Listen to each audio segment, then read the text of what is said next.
Public servants in Grenada to continue their protest action despite the Labour Minister saying the impasse will be over soon. Our top story in Caribbean Newsline for Tuesday, November 20th from the CMC News Center in Bridgetown. I'm Ricardo Roberts. Good evening. Thanks for joining us. Public servants in Grenada have vowed to remain off their jobs on Wednesday despite the decision of the Keith Mitchell government to withdraw an application for an injunction preventing them from embarking on industrial action in the ongoing dispute over the payment of pension and gratuity. Their decision came even after Labour Minister Peter David met with the unions representing the workers for 3 hours on Monday night. President of the Public Workers Union, Rachel Roberts, and President of the Grenada Union of Teachers, Lyndon Lewis, told members that they will remain off the job on Wednesday during a march and rally Tuesday morning. Now, Lewis told teachers that they cannot return to the classroom unless they get equal rights and justice. He said the struggle is about justice to ensure that public servants don't retire to a life of poverty, adding that pension and gratuities are rights and they should not have to fight for it.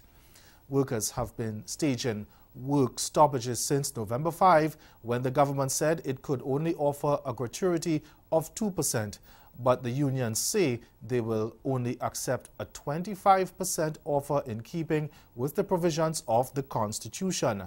Section 92 of the Grenada Constitution states that any new law that deals with benefits to public workers must not be less favorable than what is enshrined in the 1958 Pension Act. The Act provided for public officers to receive a gratuity of 25% after working in the public service for 33.3 years. Meanwhile, Labour Minister Peter David is confident that a resolution to the current impasse is within sight. David and Labour Commissioner Cyrus Griffiths worked late into the night Monday in a meeting with leaders of the public sector, trade unions and staff associations in an attempt to get the unions back to the negotiating table with government's Pension Engagement Committee, the PEC. In a press release issued on Tuesday, the minister said he was able to reach an understanding with the unions that, having lifted the threat of an injunction, the PEC will set aside its 2% offer and that the issue of the gratuity and discussions on how much gratuity and possible pre-mutations of payment to ensure compliance with the Fiscal Responsibility Act, the FRA, will be discussed. The statement said that the PEC had to communicate that decision in writing to the unions and is expected that talks between the parties will resume on Friday morning. Now, after weeks of protests in Guyana, there is now a proposal on the table for a 40% salary increase for public school teachers. More in this report from HGP Nightly News. In the new 2019-2023 multi-year proposal to the government. This was disclosed by the General Secretary of the Guyana Teachers Union, Coretta MacDonald. This time around, it's not only going to be a proposal, but it's going to be our asking this time around. And it's going to be somewhere between 25 and 40%. Ms. MacDonald told Nightly News several non-salary issues will be brought to the table since the issues weren't dealt with in the 2016-2020 multi-year agreement. From the other proposals that we would have submitted. But in the last proposal, we had risk allowances for teachers, and we looked at additional allowances for additional qualifications, some of which were agreed to in this last proposal, some were not agreed to, and we're going to be pushing to ensure that those are in the new document. We are also going to be having on that, or in that document, welfare issues, teachers who are pregnant going to clinic after they would have given birth still have to go to clinic, and teachers who are suffering from other illnesses and they have clinic appointments. The General Secretary says the new proposals to be submitted to the government will definitely not go through the same process as the ones before. The last time around we had the GTU we were not very diligent, if I can say that, in the way in the manner which we went about our negotiations. We found out that there were some areas where we really lapsed, and I can assure you we have learned from those experiences, and so those lapses will not occur this time around. The GTU and the government recently agreed to a 10% salary increase for 2016 and 8% increase for 2018.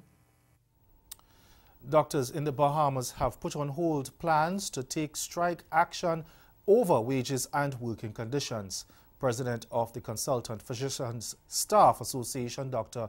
Loxley Monroe, says this decision comes as they discuss the latest offer from the Public Hospitals Authority, the PHA.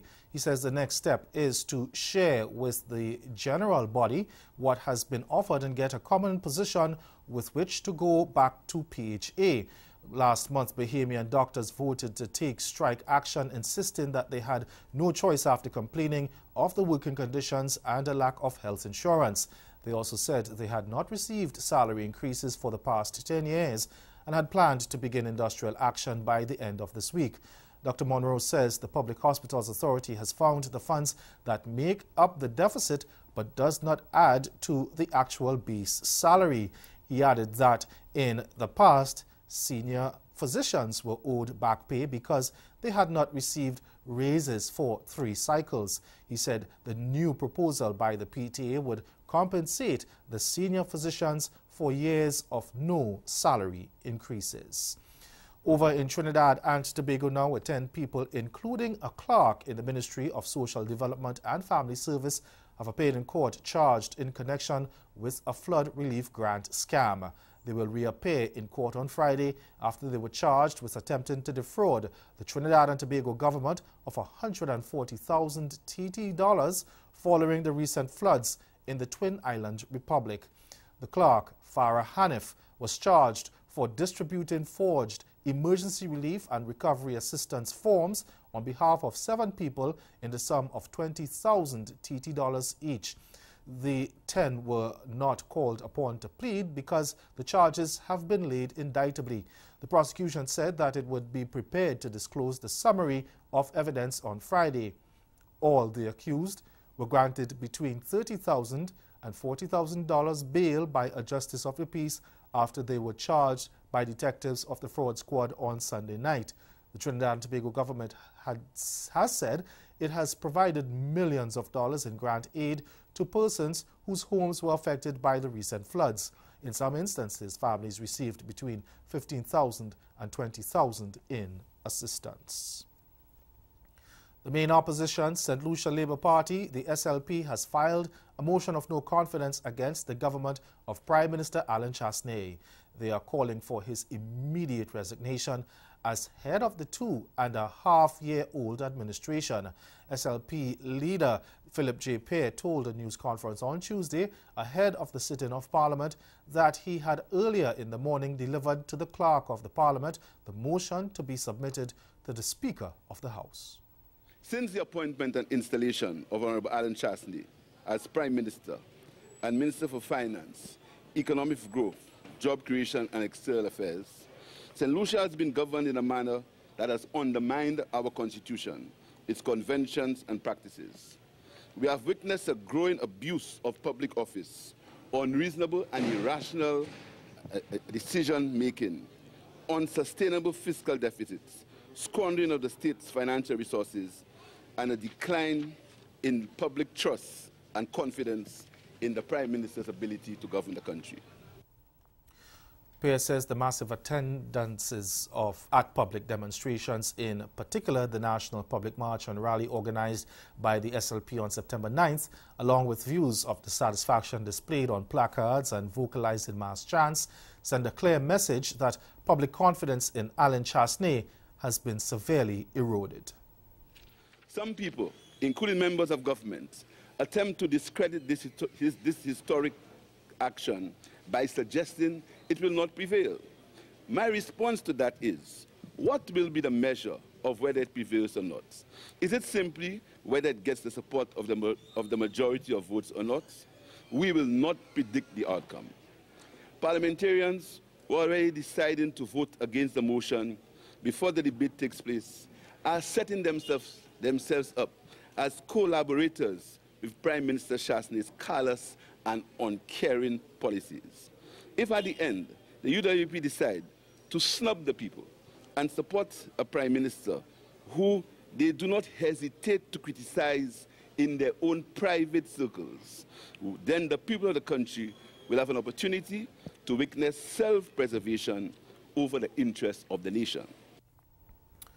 Chasney led the United Workers' Party to an 11-seat majority in the parliament following the June 6 general elections. The SLP won the other 6 seats.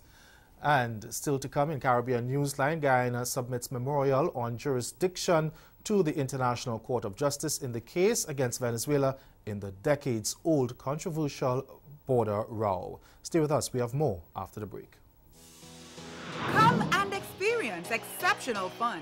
Meet amazing people. Enjoy fantastic food and rock the nights away to world-class music at the 23rd Annual St. Kitts Music Festival.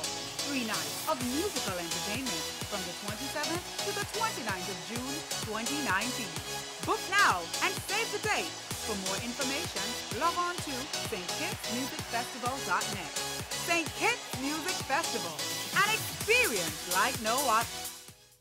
Next time on Coalition Corner, advancing treatment. I remember the days when there was no treatment and people would go to their support groups to talk about who was in the hospital, who had died last week. Overcoming treatment fatigue. Sometimes you become depressed with taking this med, and somebody has to say, you need to take it. And confronting stigma and discrimination. The person that sells sex, it's a job, it's what they do. Don't miss the next Coalition Corner. I need it all again, need it all again. 'Cause you got that thing I like.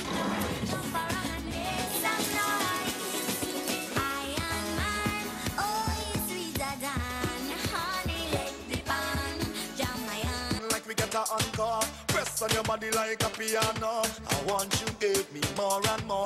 Wind up your body once to top the floor. Come back again like we get an encore. Maluma's Mala Mia climbed from number 7 to number 1 on the Latin Airplay chart dated November 10th. The track also climbed from number 9 to number 1 on the Latin Pop Airplay and from number 6 to number 1 on the Latin Rhythm Airplay. It's the second time in 2018 that Maluma has led all 3 lists at the same time.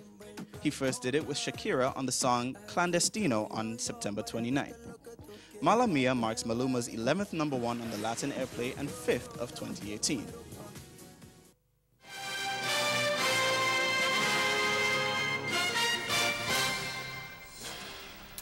The government of Guyana on Monday submitted its memorial of jurisdiction to the International Court of Justice in the case brought against Venezuela in the decades-old controversial border row. Now, Guyana wants the court to confirm in a final and binding judgment the full legal validity of the arbitral award that established the international boundary between Guyana and Venezuela more than a century ago. We get the details in this Newsroom Guyana report. Guyana filed its memorial in accordance with the order of the court for arguments to be presented for it to first be established that the court has jurisdiction to hear the case. This is considering Venezuela's refusal to participate in the proceedings based on its claim that the court lacks jurisdiction. Venezuela contends that a means of settlement listed in Article 33 of the United Nations Charter must be selected by the Secretary General successively, and that only after such means are exhausted can the court be chosen. Venezuela has asserted that the controversy must be resolved exclusively by friendly negotiations. Guyana argues that nothing in the text of Article 4 of the Geneva Agreement, which provides a menu of options, supports Venezuela's interpretation. The ministry noted that Guyana prepared its memorial, bearing in mind the court's instruction that it should be informed of all legal and factual grounds on which the parties rely in the matter of its jurisdiction.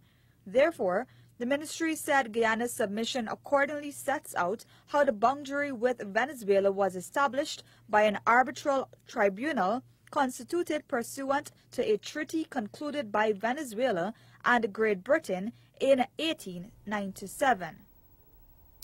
A leading Caribbean academic says that while Venezuela's PetroCaribe initiative helped participate in CARICOM countries get through a difficult patch, it also deterred investments in renewable energy. In 2005, Caracas developed an oil alliance with many Caribbean states to purchase oil on conditions of preferential payment. Now, 8 years later, PetroCaribe agreed links with the Bolivarian Alliance for the America to go beyond oil and promote economic cooperation. Professor Emeritus Anthony Bryan says he thinks the record is clear that PetroCaribe reduced a lot of its members to debt-laden countries. He added that by 2015, more than 1/3 of the external debt of CARICOM members of PetroCaribe was owed to Venezuela. Bryan told delegates attending the 6th Caribbean Sustainable Energy Forum that, in addition, Venezuela's resource diplomacy had a telling impact on CARICOM regional negotiation and regional cooperation. It's a forceful lesson for our region. Oil and gas became proxies for geopolitics. The Petro-Caribbean model of regional energy cooperation was based on the primacy of Venezuelan oil, the largest that existed at the time, and the use of ideology as a strategy for regional cooperation.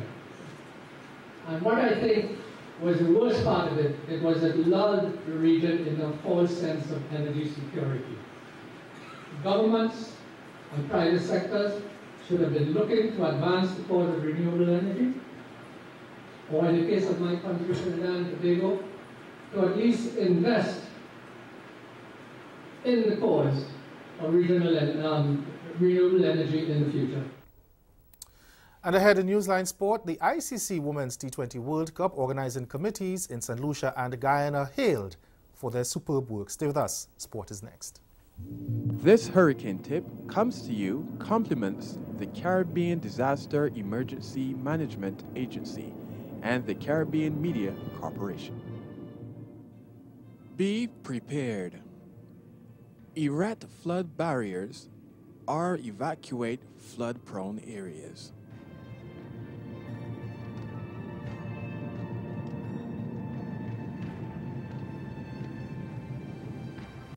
Barbados, a gift to you. The stars are coming. Hennessy and FAS 7-Star presents Hennessy Artistry. Saturday, December 1st, Kensington Oval. Doors open at 7, showtime 9 p.m. Trey Songs. 2 Mile Hill. Luciano. Romaine Virgo. Popcorn. And Shabba Hennessy Artistry. Saturday, December 1st. Kensington Oval. The 10th anniversary. Hennessy. Never stop. Never settle. Drink responsibly. Rejuvenate, recreate, reconnect. This month on Caribbean Passport, we share new directions of Caribbean tourism at the 2018 State of the Tourism Industry Conference held in the Bahamas.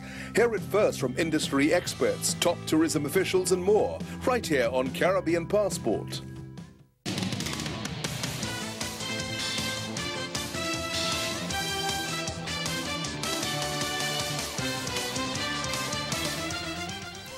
Tournament Director Jennifer Nero has hailed the organizing committees of the ongoing ICC Women's T20 World Cup in St. Lucia and Guyana following the completion of group stages in those two territories. Nero, who is also a director of Cricket West Indies, said the tournament has attracted record numbers of spectators and the hard work done in the preparation stage had paid huge dividends. She sent special thanks to the governments of the people and the people of St. Lucia and Guyana for their support and help in putting on a wonderful show in the opening rounds. Now, the tournament is a historic one as the first ICC standalone T20 tournament. Now, in the past, both the men's and women's events have been run alongside each other. Ticket sales have surpassed previous expectations with an average of close to 4,000 fans per match day. With the momentum, organizers are expecting capacity crowds for the final phase in Antigua, with host Windies women storming into the semi-finals alongside England, Australia and India. Neo urged the fans in Antigua to come out and be part of history. The semi-finals of the global event will be contested on Thursday at the Vivian Richards Cricket Ground, where the finals takes place 2 days later. West Indies take on three-time champions Australia, while England face India in the other semi-final. Switching to football now, Jamaica's Reggae Boys handed Suriname a 2-1 drubbing in the CONCACAF Nations League. TVJ's Jermaine Brown reports. Already had 2 wins under their belts in the CONCACAF Nations League, so their tails were up as they welcomed Suriname to the Montego Bay Sports Complex.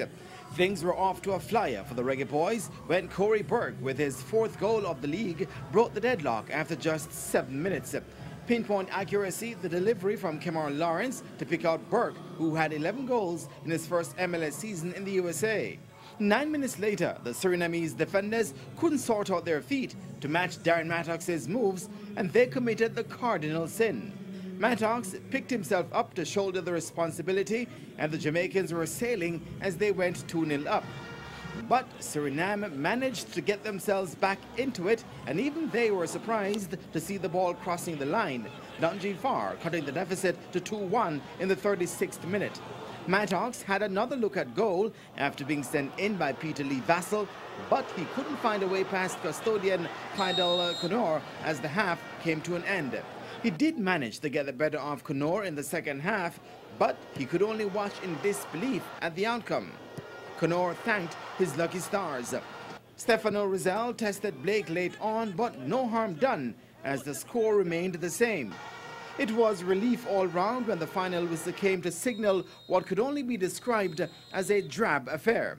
And coach Theodore Whitmore summed it up best. It was a lukewarm performance, you know, but again, I expect a better performance. We are at home, but under the situation and condition, we just have to do some work. I think we started the game well, in total control of the game till after 20-25 minutes. It's like we were on holiday.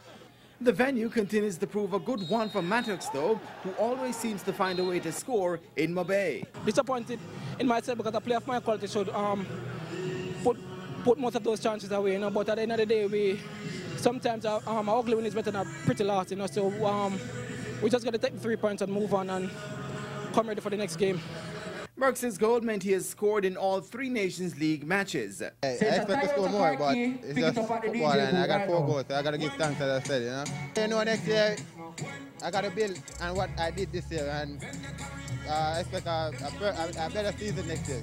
The next game in the CONCACAF Nations League for the Reggae Boys will be against El Salvador in March of 2019. And the Cayman Islands held off St. Lucia to a goalless draw at the Truman Bodden Sports Complex over the weekend. Cayman 27's Jordan Armanese has the details.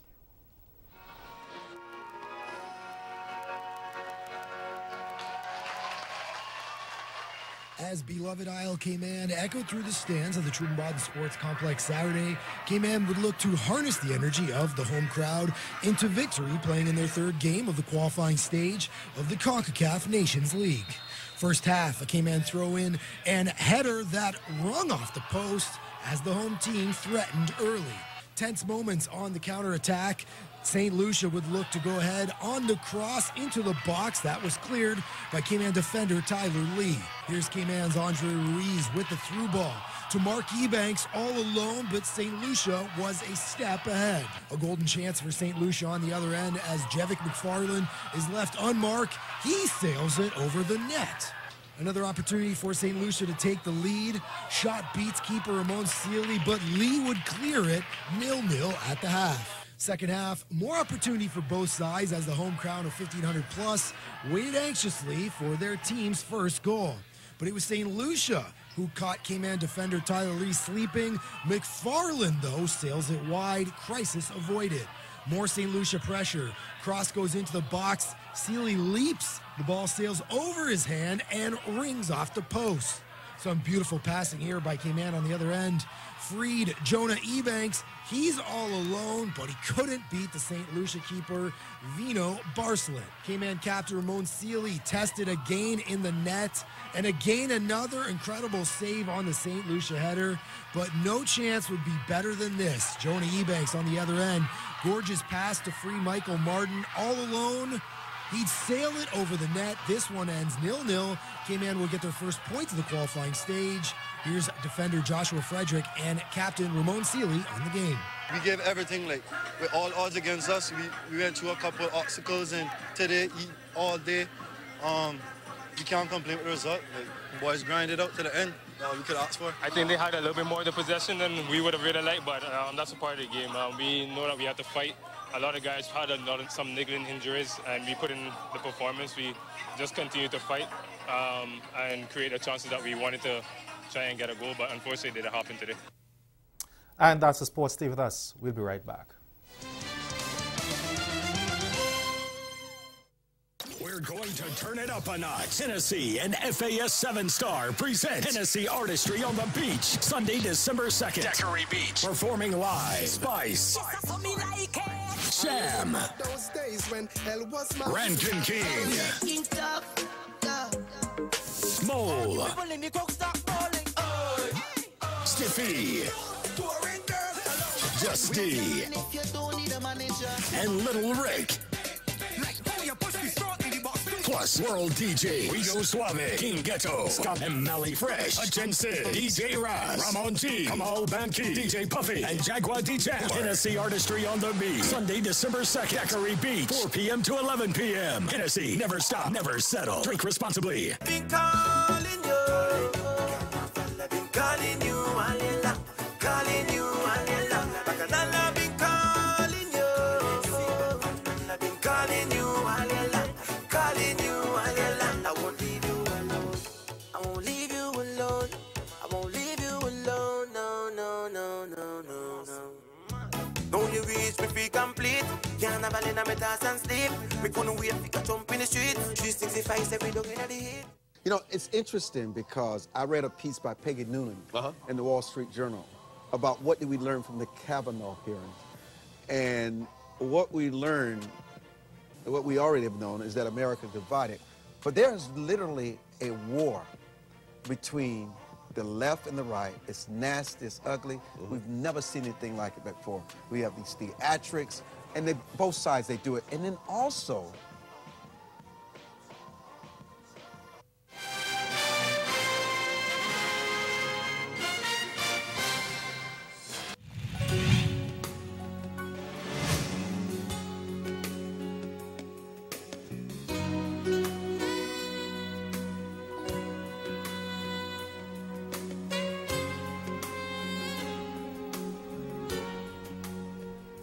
again, the major developments of this day. Public servants in Grenada have vowed to remain off their jobs on Wednesday despite the decision of the Keith Mitchell government to withdraw an application for an injunction preventing them from embarking on industrial action in the ongoing dispute over the payment of pension and gratuity.